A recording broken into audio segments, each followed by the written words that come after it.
Theresa and her mother's trauma came from George Watson. Arlene and her children's trauma came from Arthur D. Fore. And of course, Pauline, Paula, and Maryanne were killed at the hands of the father. And the surviving trauma came to their families from James Arthur Pearson. And unfortunately, David's trauma and grief has been a result from all three. You better be watching. You better be watching in the dark. You better be watching. Mr. Pearson invited me into the house, and I thought for a second, knowing what I know now, I could have been the fourth bag under the house. I was the main witness. I had to tell them about everything that I found and that I felt that they were under the house. And stared me down, and I just looked right back at him. I'm Sonya Paz. And I'm Mark Kospchik. And we are your host of Investigated. This podcast describes scenes of true crime details and may not be suitable for all listeners. Please be advised. Hey, everybody. Welcome back to Investigated Podcast. My name is Sonya Paz, and I am here with my amazing co-host, Marek. How are you today? I am fine. How are you? Are you sure? Positive. Had a good weekend. Ready to roll. Awesome. Yeah, it rained. Did it rain where you are? It was pouring in Southern California where I am at. Yeah, and I'm in Northern California, and it was very rainy, but productive nonetheless. I like to kind of bunker and hunker down and have the rain outside when I'm working at my computer, and makes me just feel all cozy on the inside. So that's a good thing. It is. But yeah, we have a lot to present to you today. So, Sonya, before we get started, I know that you were just on a different podcast. Tell us a little bit about what happened there. Yes, I was invited from Kathy Gleason, who is the host of As I Live and Grieve podcast. She airs every Tuesday. She's a lovely lady. I met her in one of the forums that I belong to for women that podcast. And she was looking for somebody with a unique story about grieving. And I kind of chimed in. I said, well, I have an interesting story that, we had a death in our family in the late 90s. And that prompted me to start painting away my grief. And then she said, wow, that's a really great topic. Have never heard of that. And would you like to be a guest? And I said, sure. So we recorded a couple weeks ago, and the episode aired this past Tuesday, the 2nd of April. So that's pretty cool. I will be putting her information in the show notes if anybody wishes to also listen in on her podcast. She's got lots of episodes with amazing different guests and all different kinds of stories. That's fantastic. How cool for you. Yeah. And the timing of when her show had aired this week is pretty cool too, because the episode that we are airing today is all about grief in many different facets. Yeah, for sure. From your perspective to the Pearson's family's perspective, there's a lot of people involved in his life, and a lot of people were shocked, I'm assuming, when he was arrested, and everybody grieves different. So it does fit right into this week's episode. Absolutely. We have the honor of honoring the victims. We have Vicky and her brother Donald, who were Arlene's children, who I had interviewed over the past month or so. And it's not an audio interview. It is just me reading off our notes. They weren't comfortable being recorded, and that's perfectly fine. And the same with Jacqueline's daughter, Theresa. I reached out to her and we spoke at great length, and she had shared a lot with me about what had happened in Biloxi. So there's a lot of information today. And, I do feel that a lot of people haven't been able to grieve properly. And like you said, everyone does it in a different way. So I think this episode is timely. Yeah, and maybe this process of ours will help other people through the process of grieving. since I know through your interviews of these people that it still does hit close to home, even though it was many, many years ago. Yes, yes. And, like I have said to numerous people, is that when I started this story, it was just to sort of go off of that TikTok video of, here's my crazy story about our neighbors. And it wasn't until I started to peel back the layers back in January that I learned that I thought all that time he had been apprehended in Utah, but that was not the case, as you know. Right. So the story doesn't end or start there. That's kind of the middle of the road. Right. And speaking of TikTok, and I need to be more, I've been a little busy and I know you've been busy, but I have not been able to update a part 3 on TikTok yet, but I did look at my TikTok account, and now that video itself has, at the time that we're recording this, has over 28,000 views. Amazing. I know. And I got to get on there. I should do that today. But, here we are. It's just been a lot because of the research that I've been doing, that you've been doing, and we've been working together on this, to speaking with a variety of just a bazillion people, gathering information, printing out articles, updating spreadsheets, recording and editing, and re-recording and re-editing. There's been a lot happening just in the last 3 months. So I will, be putting up something new on TikTok. That sounds great. Give that audience an update as well.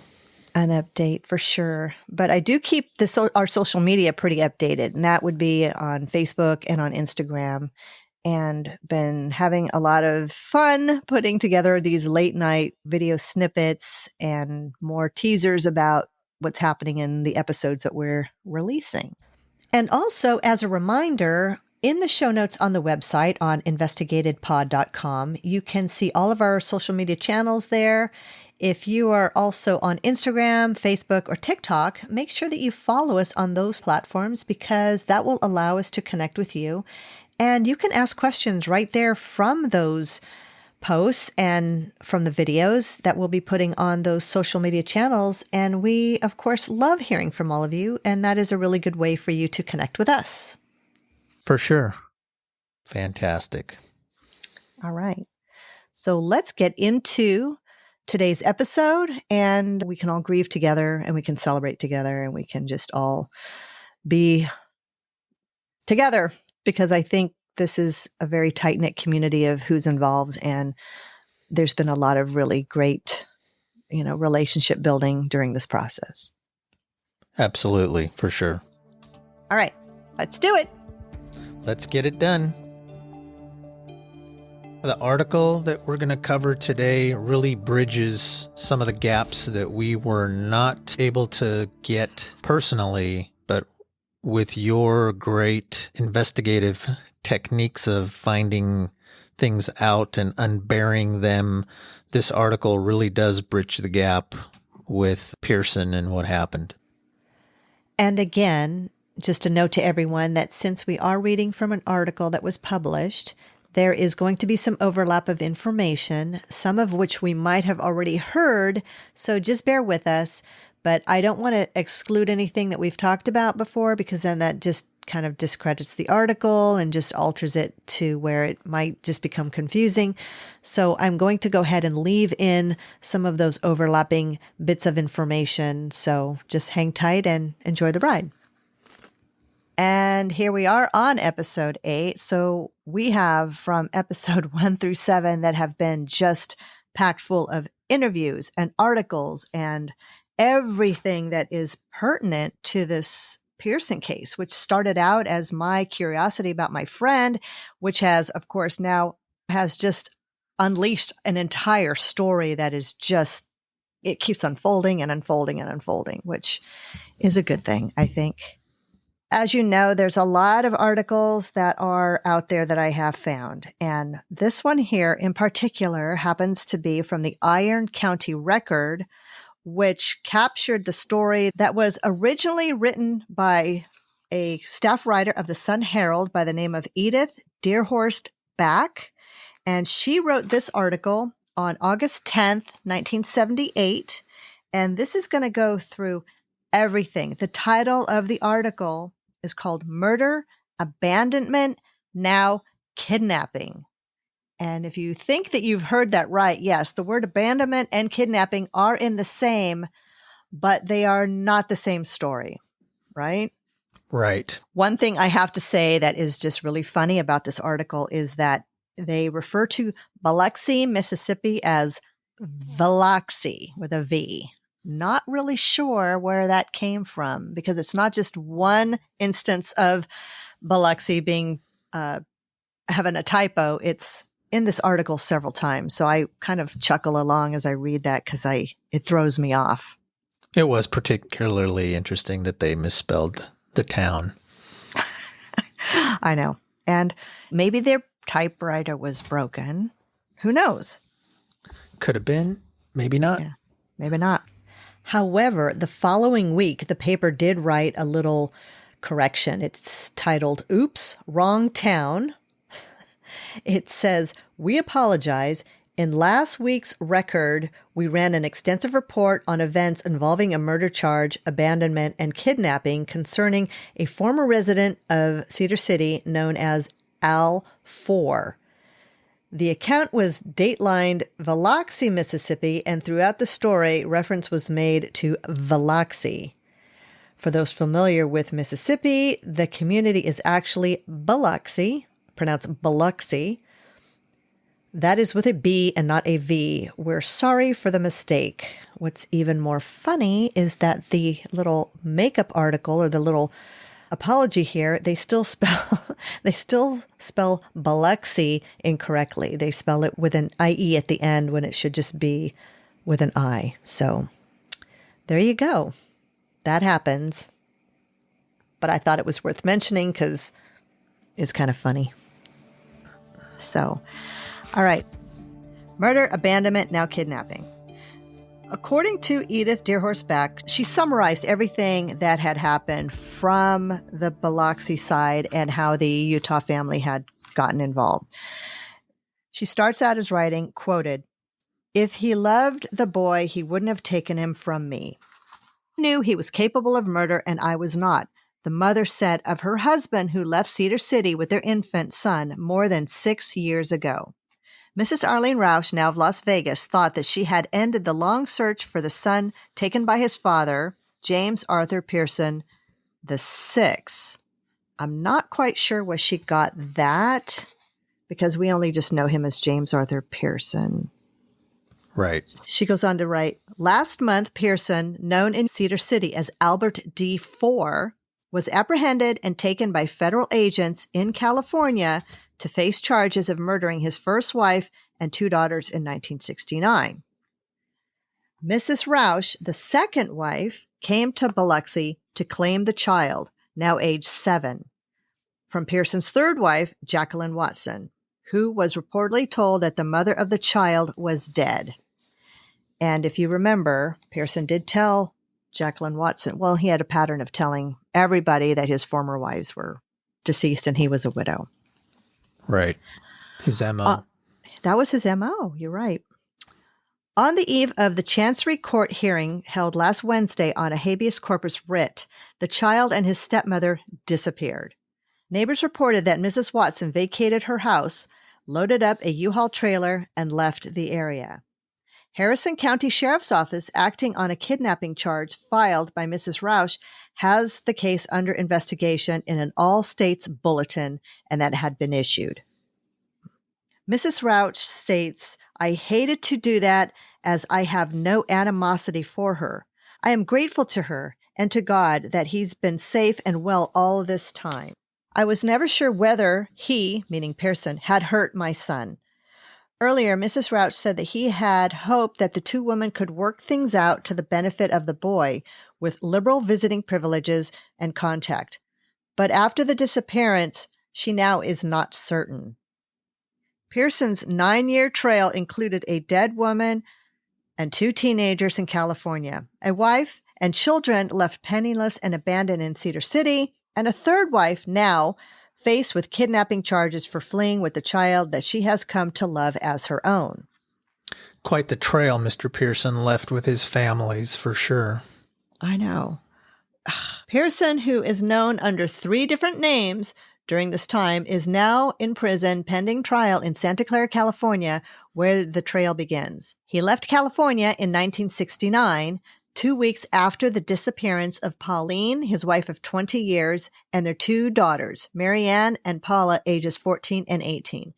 A disappearance explained to neighbors as a trip to Pennsylvania to visit relatives who had been in an accident. It was not until March 1974 that a termite inspector discovered the bodies of the 3 women wrapped in sacks and buried underneath the family home. By then, Pearson was in Biloxi, Mississippi, after having married 2 more women, telling each former wife that they had passed away. When apprehended in June, Pearson reportedly confessed that he had killed his wife and daughters because he had believed that this cigarette his older daughter was rolling contained marijuana. Mrs. Rauch, who has since resumed the name of her first husband, met the man she knew as Albert D. Fore while she was working in a cafe, and he was selling vacuum cleaners in Cedar City. They married in 1970, and in January 1971, their son was born and christened Albert D. Fore Jr. 5 of the children of her first marriages, ages 12 to 18, were with the couple together with an Indian child who attended school in Utah, spending vacations with his family on a New Mexico reservation. Mrs. Rauch described her marriage as a good one with no problems until his disappearance. Her children didn't argue with him, but they didn't care for him either, and not for any particular reason, she said, but they did describe him, unlike herself, as a very strict man. He was active in the church and very civic-minded, never displaying the traits that led him to disappear with the baby, leaving his family in debt, or any hint of the capability of him killing. 2 weeks before he left, I did feel that something was very wrong, said Mrs. Rauch, but she could not identify the source of this feeling, and there was nothing in his behavior that she said she could link to that feeling about him. His personal belongings included a list of things to do for the church and items to buy for the children. So there you have him putting on a show again for this family, them really not knowing who this person is, but him blinding them into something that he was not. Yes, and I guess he has become quite the chameleon with fooling everybody and keeps on fooling everybody. She described him as a man who controlled his feeling, who covered up, and I had only saw him angry once and quickly as he got himself under control.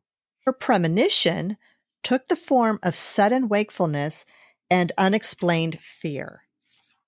4 days before Christmas of 1971, Al, as he was known in Cedar City, told his wife he wanted to make a trip to Seattle to get some $8,000 due to him while being employed by Boeing Aircraft. Yeah, he didn't work there. Or maybe he did and got fired. But it was a story. Well, and that's what was, we've never heard this part before either, that he had some ties to Seattle, Washington, instead of just Oregon. Right. And maybe he did work there, but I think it was just another tale that he spun to, Get out of town. Get out of town. He assured her that he would be back in time for Christmas and announced he wanted to take the baby for company. Mrs. Rauch said that she called the elders of the church asking that they visit to persuade him to either take her along and care for the infant or leave the child home. I think that was quite smart of her to do. If she had a premonition or she had a feeling about that, and to ask the elders of the church to help her with constructing that conversation for him, I think that was really smart of her. Right, but he ended up going by himself with the kid anyway. So he was more persuasive than the elders were. Right. This guy. Scott Chamberlain, serving as bishop of the ward in which the Fores lived, described that evening in a letter prepared for Mrs. Rauch to bring with her to Biloxi. So she was basically asking for help, which was good. She writes, Al was going on a business trip, Chamberlain wrote, and he wanted to take the baby. Arlene didn't feel that he should because he was too young and she should be the one to care for him. She really wanted to go. She expressed the fear that Al would leave her during this trip. But Pearson said he would take care of the baby and needed him along for company. He said he might not be home until Christmas. We felt at the time that Al had every right as a father to take the child. 6 weeks later, the church issued descriptions and photographs of the father and child to all the Mormon churches in the United States and Canada. After they had failed to return, Pearson left the Cedar City family in very difficult circumstances. The week after he left, police started stopping me on the street, giving me a long list of bills that he had signed. Mrs. Roosh said, "They said that because I was his wife, I was responsible. I signed for thousands and thousands of dollars. It was only later I was assured I wouldn't need to pay them, but that was nearly 2 years later because of the murder warrant." Mrs. Roosh described having to vacate her home because of non-payment. She told of an old acquaintance to whom she owed money turning away from her just on the street. There she was, working 2 jobs to support the family, and the worst blow came with discovery of the bodies under the Pearsons' first family home with the knowledge of his false identity. So there you have him taking off and leaving another family, not dead in this case, but in real turmoil as to he was the breadwinner.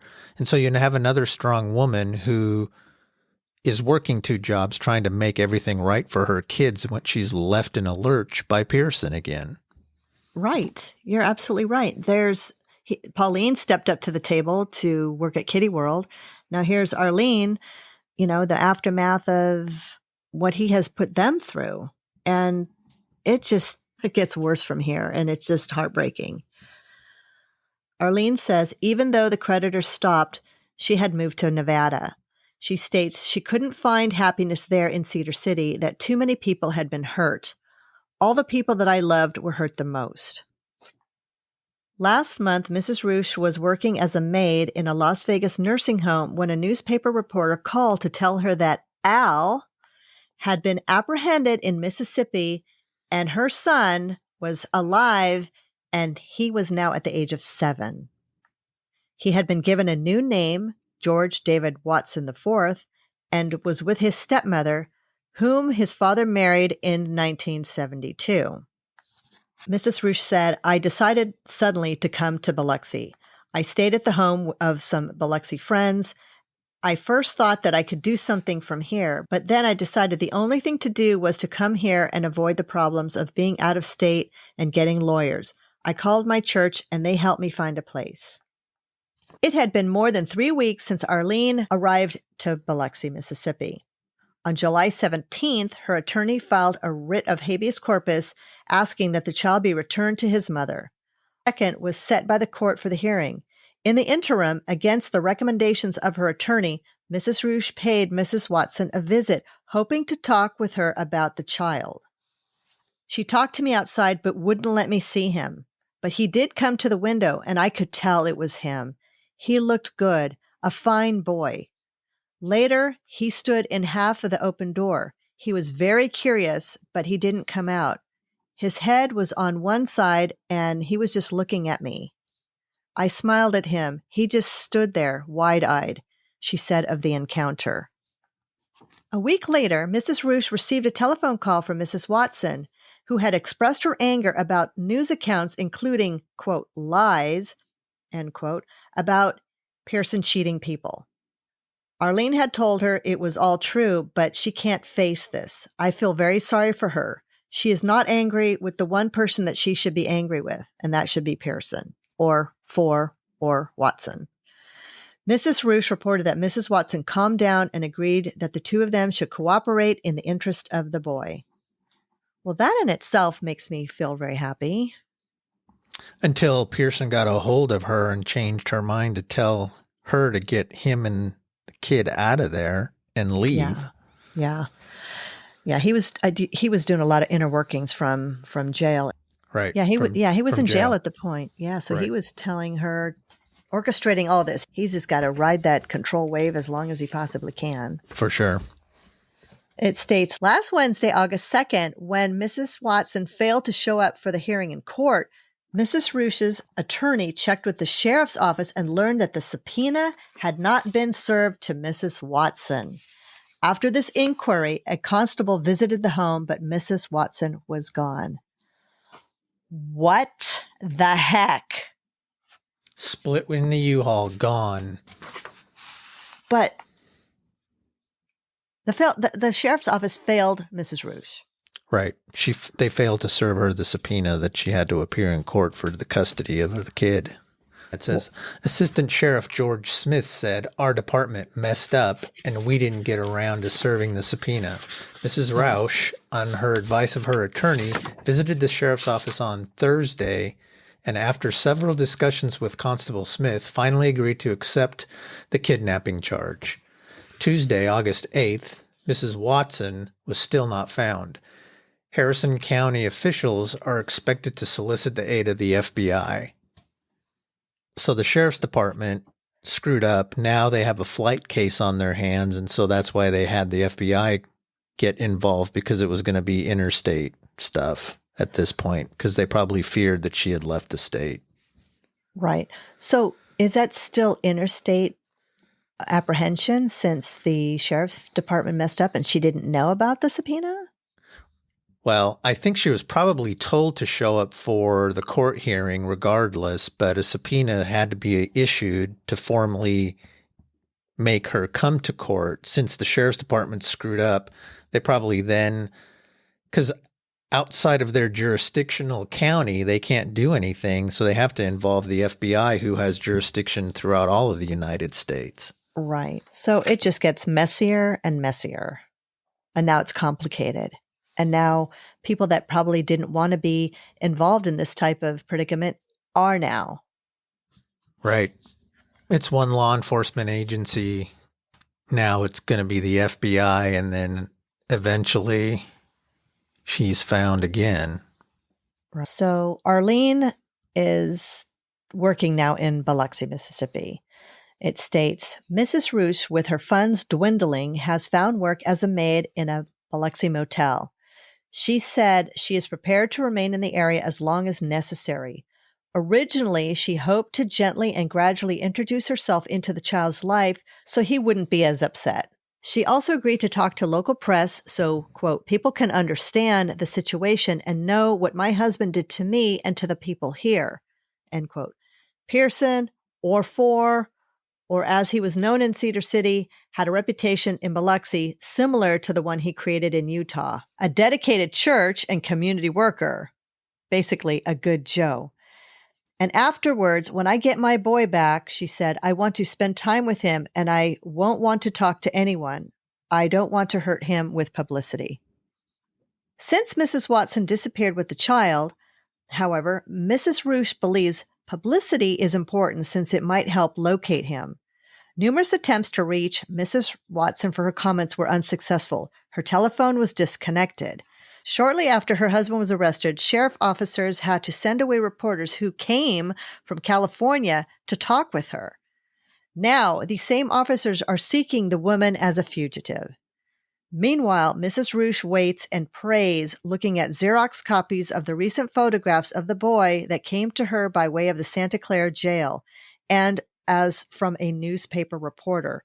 He is very precious to me. And I think that article summarizes everything about Pearson in that span that we weren't able to fill. What I find intriguing is you have a mom here who left her town to come to a town that she knows no one other than people that are associated with the Mormon church, to stay there and fight for her kid. And she's left in a lurch because then he gets kidnapped. Police don't know where they're at. And so she has to then travel back to her own town and start life again. Right. It's heartache. I mean, the emotional turmoil this poor family had to encounter is just heartbreaking.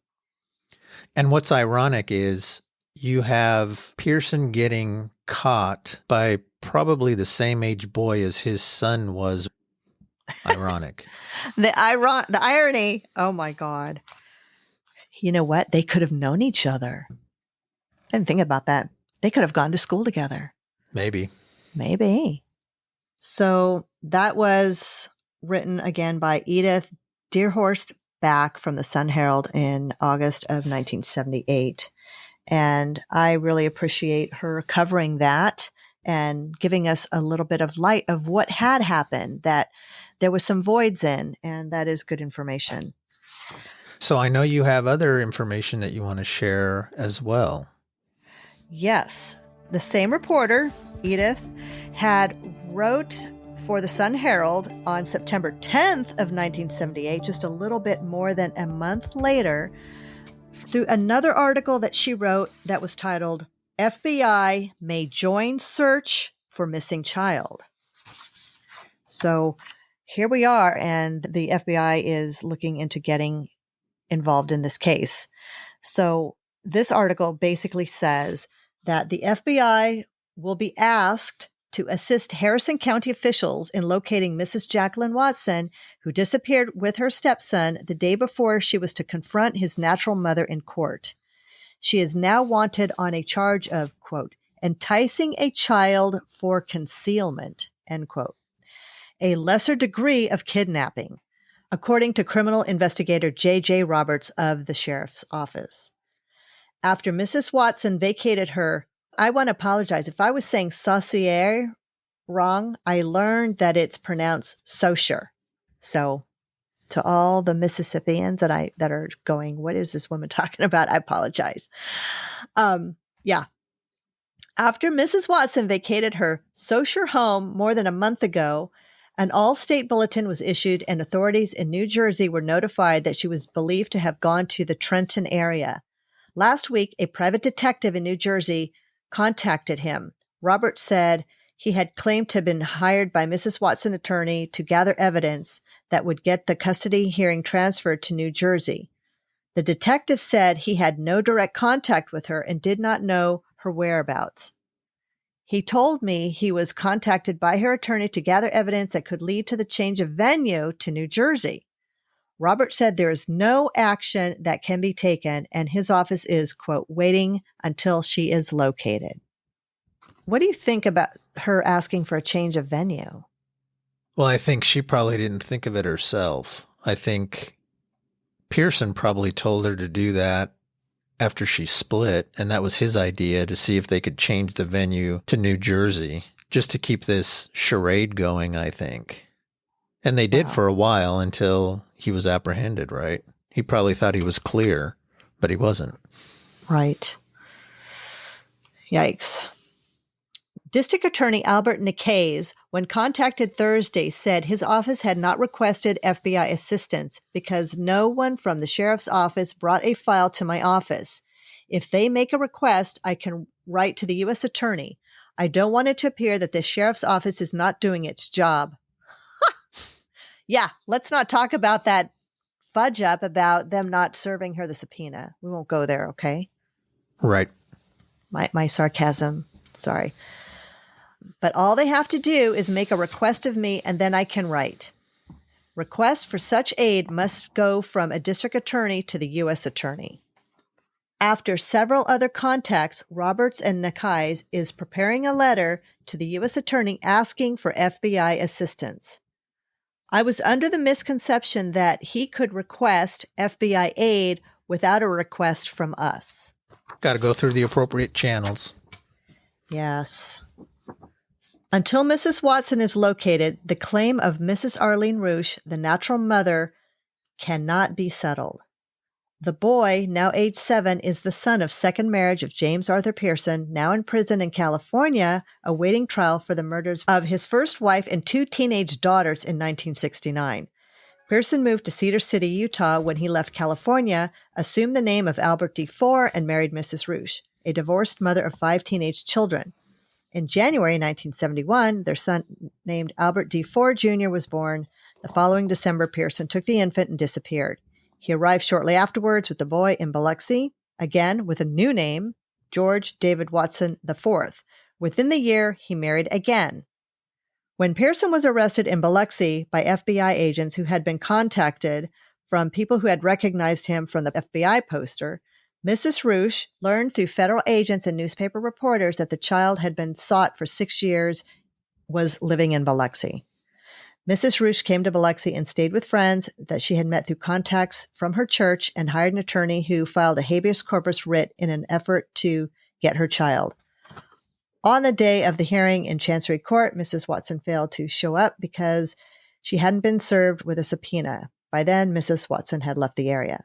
And of course, I know everybody has heard a lot of this before, but I do want to make sure that I read this article in its entirety. Mrs. Roosh, who originally planned to remain in the area until the woman and child are found, returned to her relatives in the West last month. In a telephone interview Thursday, she said that she had moved to Mesa, Arizona, where she had lived in earlier years and where a married daughter currently lives with her husband and 2 children. I got my old job back at the nursing home, she said. Mesa is a nice town and a good place to raise my boy if I find him, she said. So, Marek, what are your thoughts about all that was written and how the FBI was going to get involved? Well, and we obviously know that they did get involved, and then shortly after, but what the story really didn't say when we were going through all that is all of the emotional distress of all the families that were involved with Pearson took a toll. And I think with your conversation with some family members, they will actually tell you how to this day they're still messed up from what Pearson did. Right. So as you know, I was able to find Arlene's daughter and her 1 son, and we have all spoken. And I was able to get some more information from Arlene's daughter, Vicky, and her brother, Donald. We had talked. It was interesting because when I had started speaking with her, she said that she had been conversing with a good friend of hers for many years, and she thought that Vicky should write a book about her story, but just never had gotten around to it. And then here I call, and it's like, hey, I'm doing this podcast and I'm writing a story about my childhood friends. And would you take a few minutes to fill in some of the blanks for me? And we ended up talking for a good couple of hours, but I wanted to share with you all what we talked about and what her outlook was on this whole thing and from when she had met Al. And I will tell you that in speaking with her, and she was referring to him as Al, it threw me off because I don't know him as that. I know him as, James Pearson or just James Arthur Pearson or just Pearson. Basically, they were able to provide me with information based on their memories of what happened when Pearson lived with them as Albert D. Fore in Cedar City through December 1971. And in past conversations I've had with her since then, she is now an avid listener and subscriber to the podcast. Vicky said that she had met Pearson in around 1971, where Pearson met her mother while her mom was working in Cedar City. And I'm going to refer to him as Pearson in this article because I think flipping from Albert to Pearson might get confusing. When Vicky, Arlene's daughter, had met Pearson, she did not like him at all.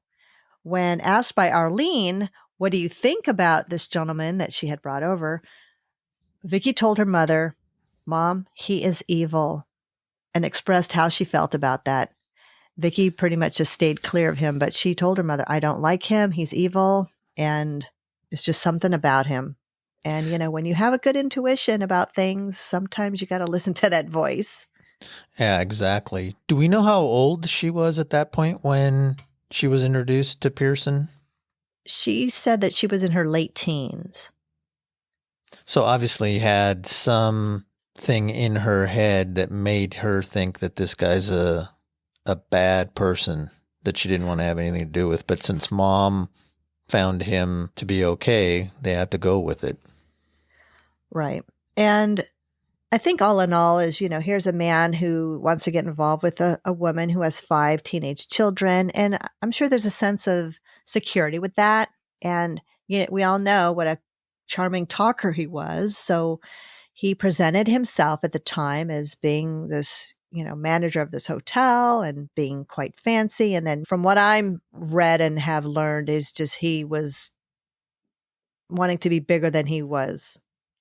She also explained that Pearson was not happy on how Arlene parented her children. He felt that Arlene was far too lenient. She wasn't strict enough. And he seemed to be really upset by that. Yeah, this coming from a person who can't parent anybody.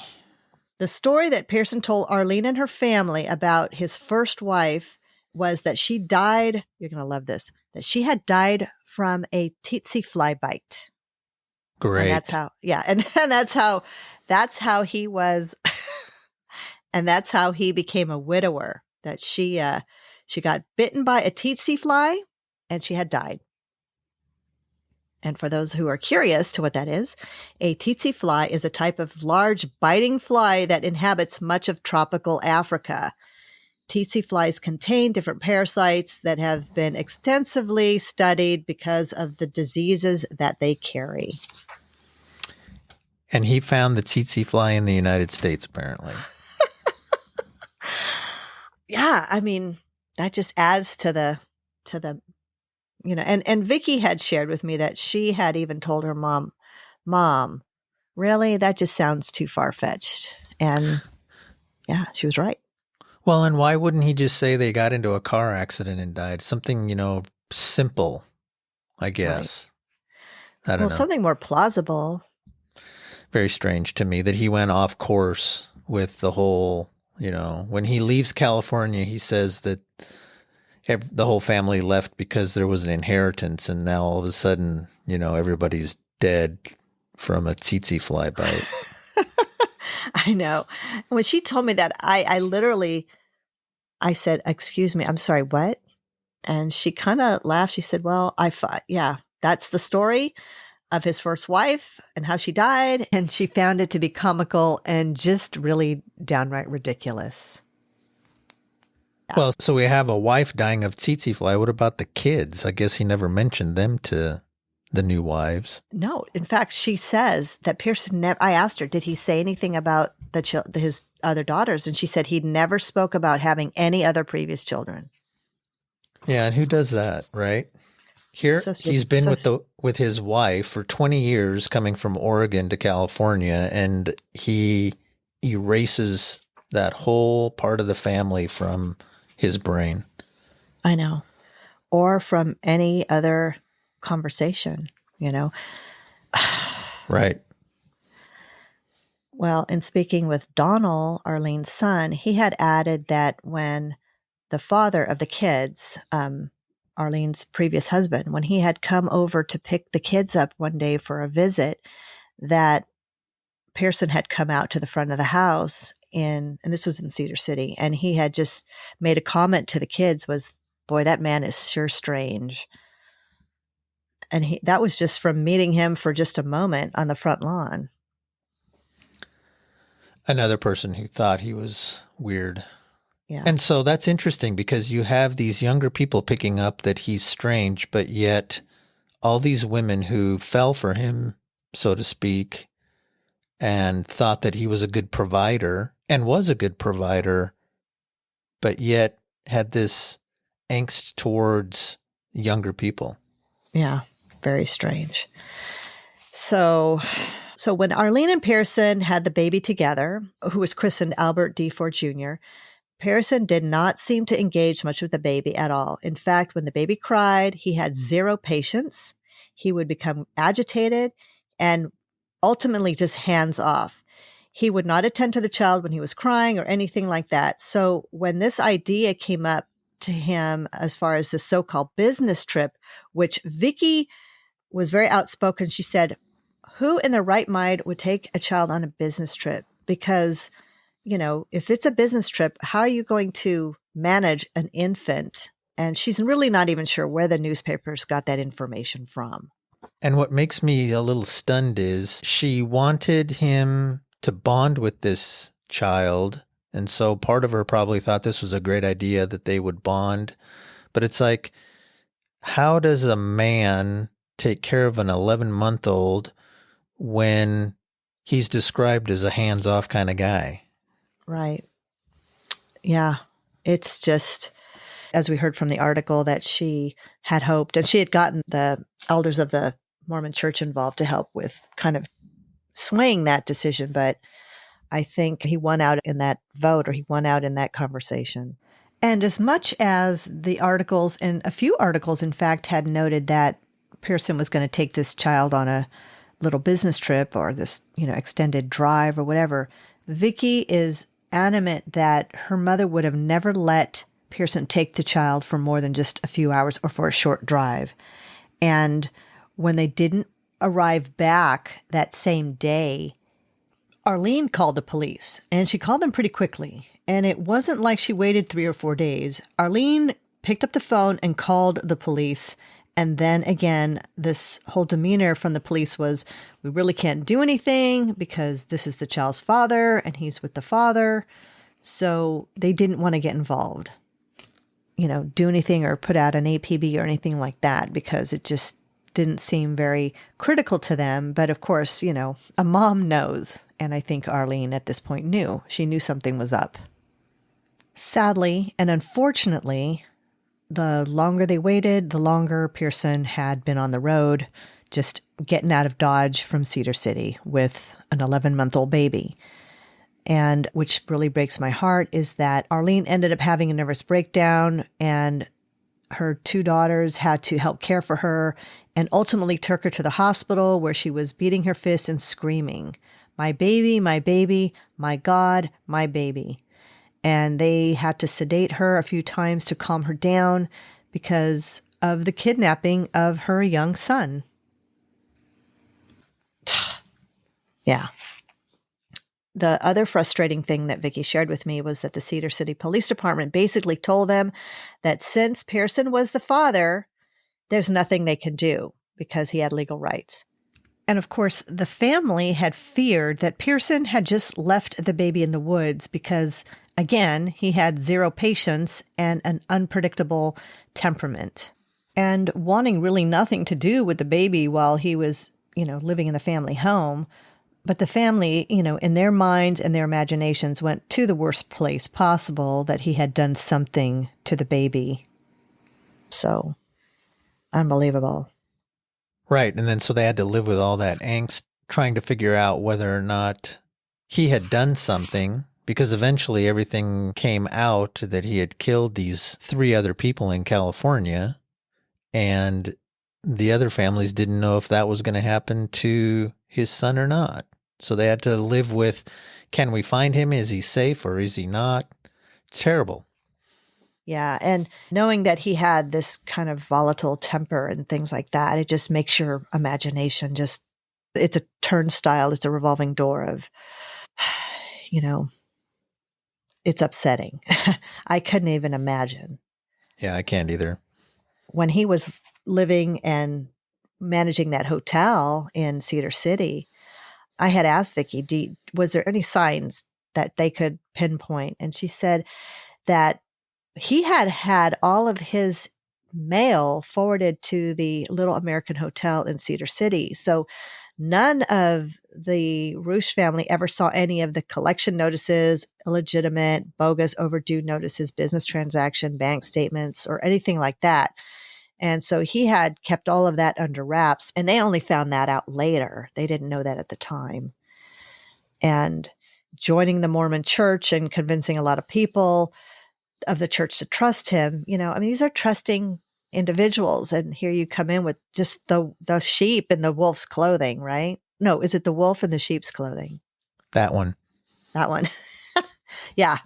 In the biggest wolf possible. So when it was found out that he had departed Cedar City with Albert Jr., it was suspected that he left in a hurry because all of the bad business dealings he was doing, from bogus investments in the Utah Land and Cattle Company.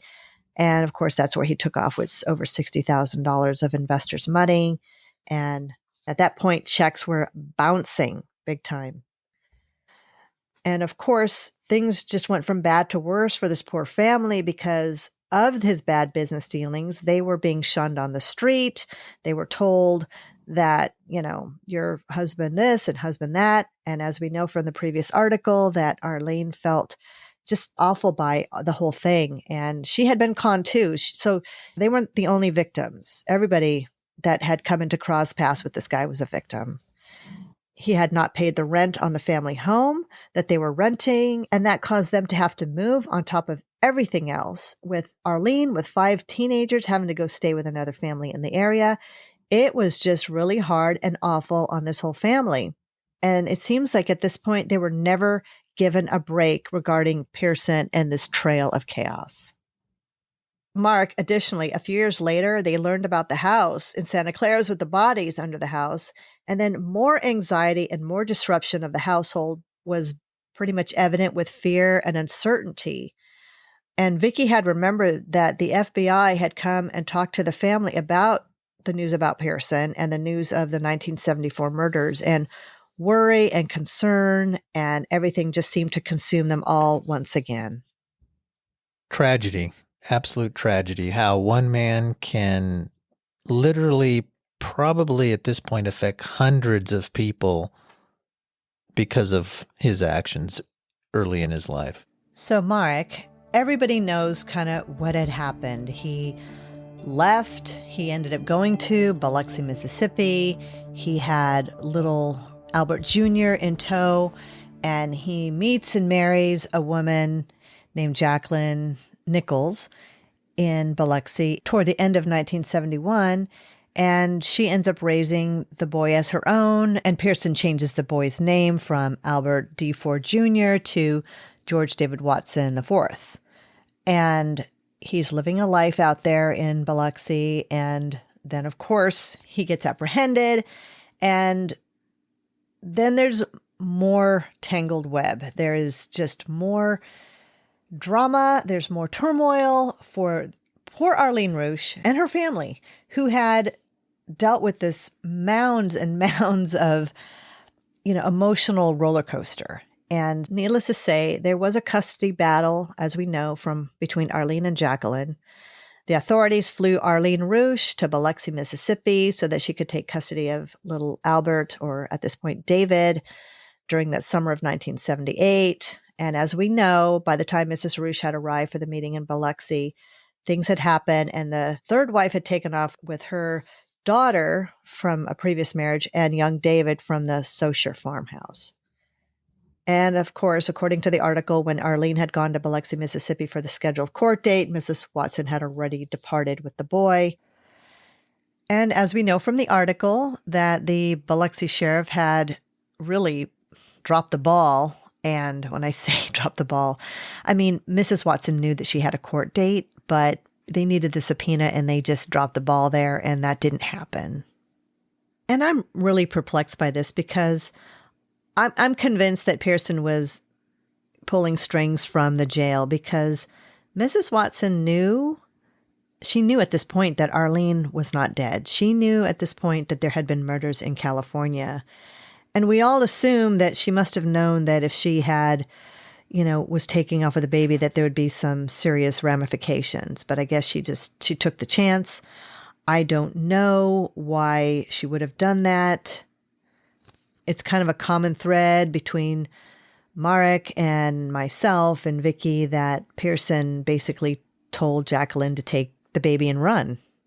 And I'm not painting her as a horrible person. We don't know what her mindset was at the time. We don't know what conversations she had with Pearson when he was in jail. We don't know what he had said to Jacqueline about Arlene. It was just really messy. And I think she just, it was very emotional, and she did what she did. Everybody here is a victim. I don't want to sound judgy or anything like that, but I definitely have concerns to why she took off with the boy. Who knows what kind of hold Pearson had on Jacqueline and her family at this point. It was pretty evident that Pearson was just a control freak. He just could never give it up, and not even from behind bars. Absolutely, for sure. Fast forward to many, many years later, Arlene had not been in touch with her son for several years. I mean, we're talking a long, long time. And there had been a point where the family was writing to Pearson in jail, specifically Vicky's niece, who had started writing to Pearson in prison. And she was very persistent, and he was very reluctant to give the whereabouts of where David was located.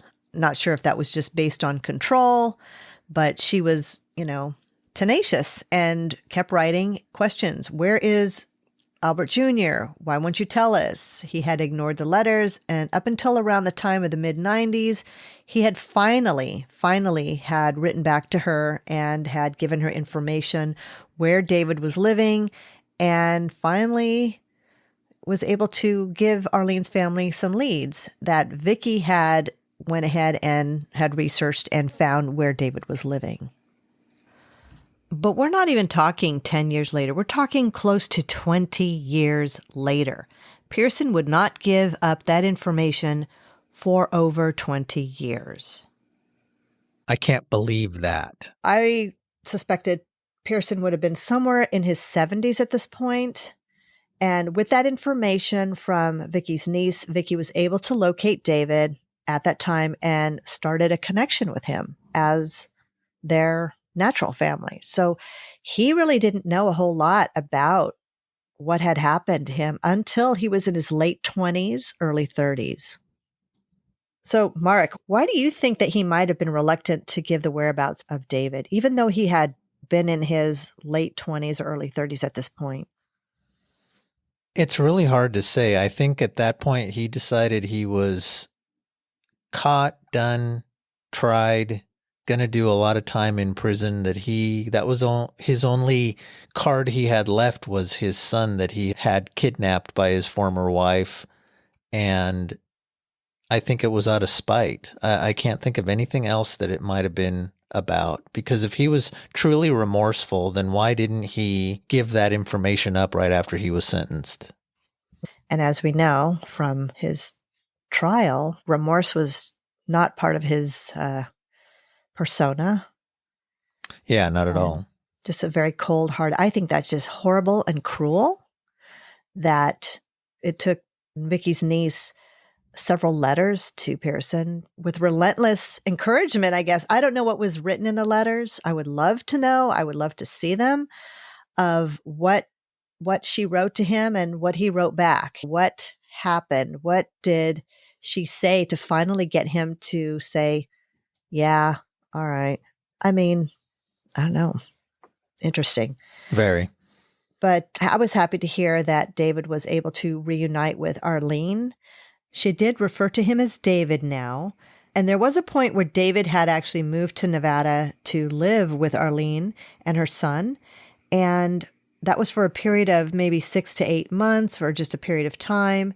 But then David had relocated back to Arizona.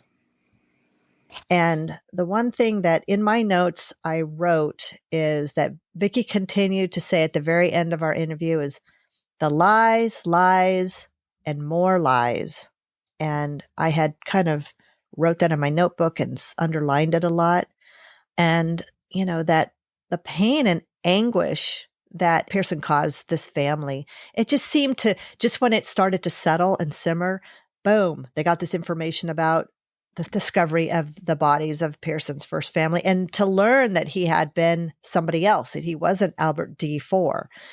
And then, finding out that that the son was alive, and you feel elated about that. And then boom, you go out there hoping to make contact and to really get a chance to reunite with your son, only to be abducted again. So right.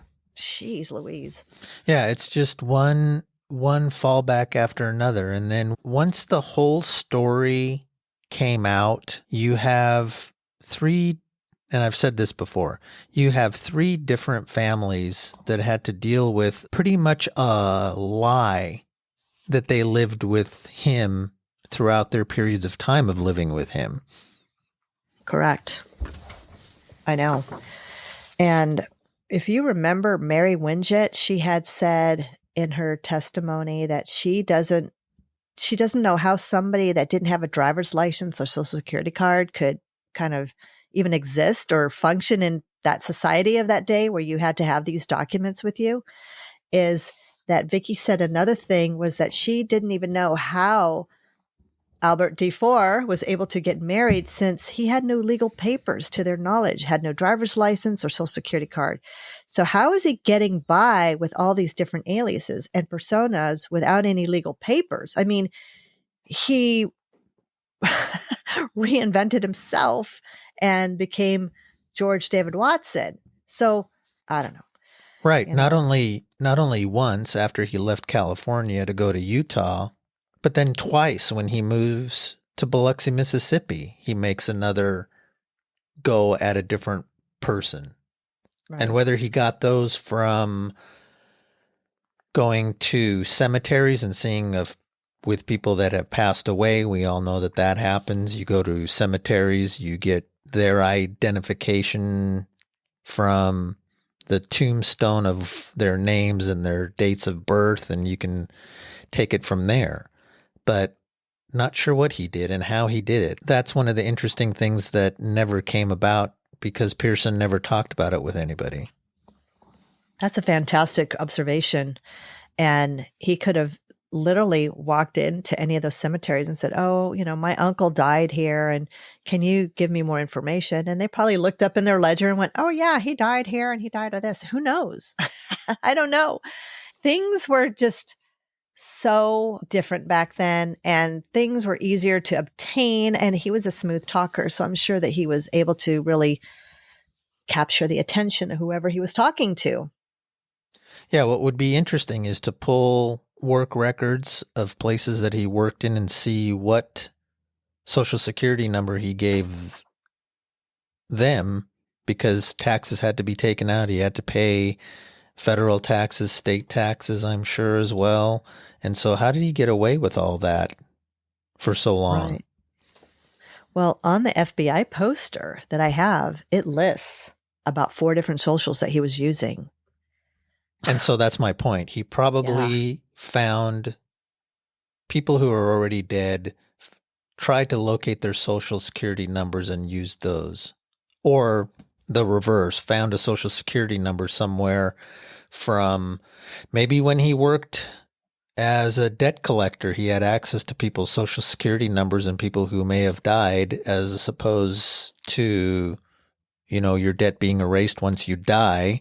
He used their social security numbers and names. That could be a possibility. That's true. That is very true. And another thing comes to mind is how was he getting bank accounts? Because he was the banker in Utah for this land and cattle company, and he was taking in people's monies, and he was obviously cashing their checks and running off with their money. So he had to have had some kind of, fake something, obviously.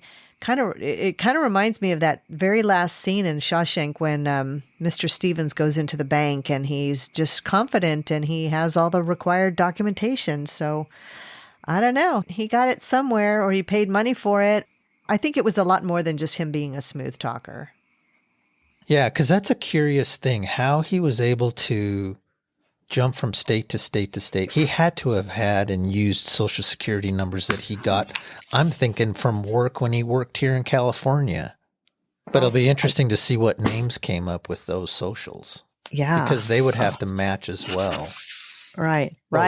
Or when those people died. Yes. So with that said, I mean, the social security number that he had listed is pertinent to Oregon, but then some of the numbers are just transposed a little differently. So that's pretty interesting. So what I'll do for our next episode is I will do some sleuthing on those socials and see what names we've come up with. Okay, that sounds great. I was able to locate Theresa and we had a talk. This is Jacqueline Watson's daughter. She is a lovely lady. She was also, as a child, put into this whole victim category that Pearson had put everybody in. And much like Vicky, she was very lovely to talk to. Jacqueline and her daughter Theresa were part of Pearson's third scheme in Biloxi, Mississippi, another family that he had lied to. She had shared with me that Pearson had met Jacqueline and they had dated and then married in 1973. The thing that kind of comes to her mind as well is the terror and the lies. not only to Jacqueline, but to the Watson children. And of course, David, formerly known as Albert D. Fore Jr., they were just little children at the time.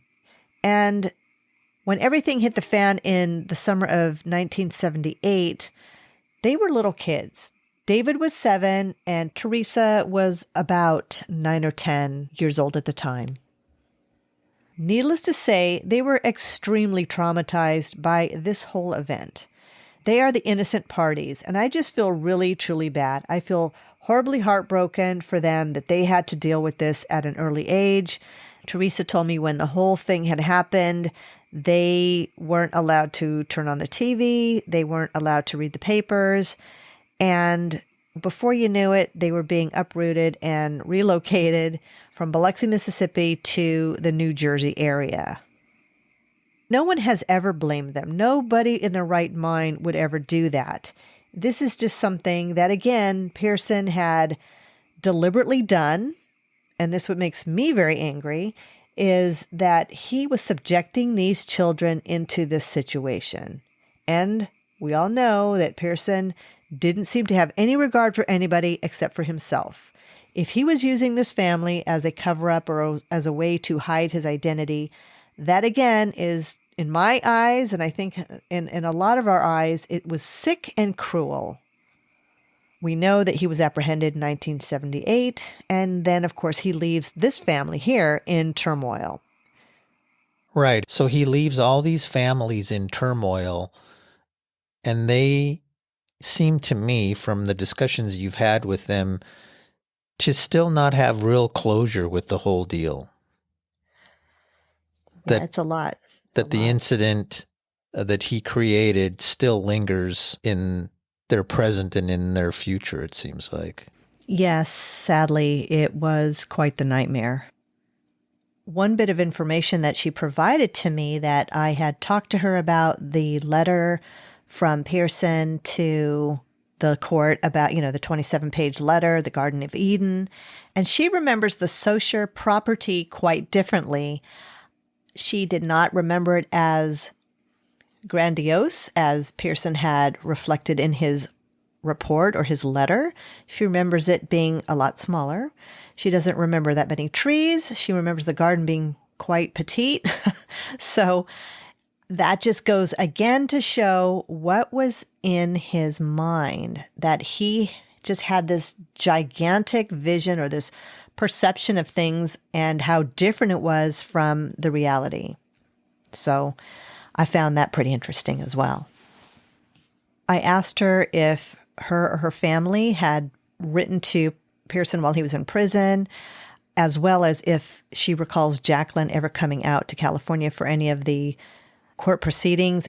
Theresa does not believe that her mother had traveled to California for that, but she does remember that occasionally on a holiday or birthday that a card would come from Pearson, but after a while, those letters really just stopped coming, and there was really no more communication from Pearson to them. We talked for a while. The nightmare of it all had invaded their lives and minds more than they had wanted it to, some more than others. She shed some tears and said that she had felt just horribly bad for the Pearson women and that those poor girls, what they had to go through. She also wanted to emphasize that Theresa and her mother's trauma came from George Watson. Arlene and her children's trauma came from Arthur D. Fore. And of course, Pauline, Paula, and Maryanne were killed at the hands of the father. And the surviving trauma came to their families from James Arthur Pearson. Unfortunately, David's trauma and grief has been a result from all three, and that is 1,000% correct. She said that here was this little boy who knew his father from birth up until about 7 years old, who loved his father as any boy would, and since learning about his father, he has had to live with that reality and thoughts of what his father did to, these three families.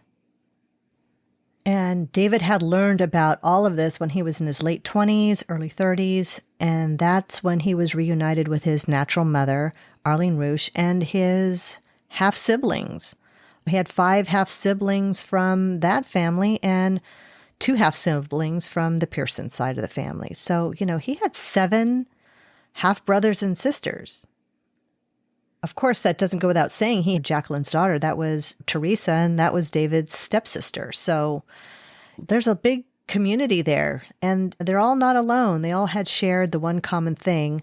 Unfortunately, it was the turmoil that Pearson had inflicted on everybody. Theresa said it becomes overwhelming to grasp the magnitude of that pain and hurt of someone that you love so dearly and to learn about what they had done. It was a horrible, horrible thing that had happened, and time moves on, but our memories stay with us, and trying to grasp those few vague, happy memories when life was really wonderful and normal, it's what any child looks back upon and longs to remember. Theresa also adds that we will not forget about these people with feelings and have families who really knew nothing about that up until now. We're just trying to live our lives with the reality of what we went through.